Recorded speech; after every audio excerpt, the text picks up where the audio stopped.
Assalamualaikum sayang senamian. Semoga kalian selalu sehat dimanapun berada. Hari ini kondisiku lagi ngedrop banget. Dan di saat ini juga aku inget momen beberapa bulan lalu dimana aku harus ngejalanin tindakan operasi yang kelima. Dan ini tuh adalah puncak dari rasa sakit yang sudah aku alamin selama setahun. Semuanya berawal dari dugaan asam lambung. Hari itu di bulan Ramadan bertepatan dengan perayaan ulang tahun anakku. Alhamdulillah kita tetap sempetin bikin perayaan sederhana dan bisa membuat dia sedikit tersenyum. Karena aku tahu dia pasti ikutan sedih karena ngelihat aku sakit-sakitan terus. Setelah buka puasa kita langsung ke rumah sakit. Aku bakalan periksa di spesialis penyakit dalam. Di saat menunggu ada aja hiburan gratis.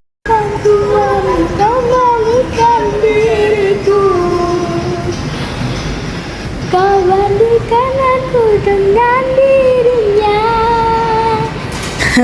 Ini si Raja Usil kalau udah nyanyi tuh kayak ngelawak karena dia tuh selalu tersipu malu. Tuh lucu kan? Dan setelah penantian yang panjang akhirnya keluar juga hasil tesnya. Aku divonis usus buntu dan harus segera dilakukan tindakan. Tapi malam itu aku putusin pulang dulu karena kendala nggak dapet kamar yang sesuai dengan jatah asuransi dari kantor suami. Padahal tadinya aku bener-bener nggak dikasih pulang sama dokter karena khawatir usus buntuku tuh bakalan pecah. Jadi sebelum pulang aku harus tanda tangan surat perjanjian dulu kalau aku tuh pulang karena permintaan sendiri, tapi tetap diresepin obat sih sama dokternya sampai aku balik lagi besok siangnya nungguin pasien lain yang bakalan keluar dari kamar yang udah kita booking. Nyampe rumah udah tengah malam aja tapi mereka malah makin seger. Kalau ngelihat seceria ini kalian pasti nggak bakal nyangka kalau kita tuh lagi ngalamin penyakit yang tak putus sebagai drama. Iya, kami tuh sakitnya giliran. Penyakit tuh udah kayak loncat-loncat gitu deh. Satu sembuh, jarak 1 jam sakit yang begitu lain. Aja seterusnya kayak berasa di absen. Awalnya tuh si kakak, terus si koko, terus si dede, setelah itu bapaknya, dan sekarang endingnya emaknya. Sampai ada yang nggak percaya kalau kita tuh beneran sakit. Bahkan penyakit aku tuh yang paling lama, terutama sakit keseleo aku nih yang nggak berujung. Sudah minum obat, bolak-balik ke tukang pijit, udah ke dokter, sampai pernah disuruh ruqyah segala. Tapi alhamdulillah berakhir di pijat refleksi. Di sini aku spill sedikit beberapa hasil pemeriksaan yang udah aku jalanin, yang diawali dengan USG. Dari situ dokter USG-nya udah mulai curiga ada sesuatu gitu, tapi kurang jelas. Jadinya aku dianjurin untuk pemeriksaan selanjutnya, yaitu CT scan. Dan alhamdulillah setelah pemeriksaan CT scan itu barulah kelihatan kalau ternyata ada penyakit itu, usus buntu yang letaknya itu di bagian agak belakang dan sudah lumayan besar. Jujur pada waktu itu aku kaget, cuman aku tetap bersyukur karena pada akhirnya aku tahu penyebab aku sakit tuh selama ini apa. Walaupun begitu aku tahu langsung disuruh operasi. Buat aku ya nggak apa-apa, bismillah aja. Walau pada waktu itu suami aku tuh sempat shock sampai nganjurin aku tuh ikhtiarin pengobatan yang lain. Cuman buat aku semuanya tuh udah percuma karena udah setahunan ini aku ngerasain namanya sakit, bolak-balik ke dokter,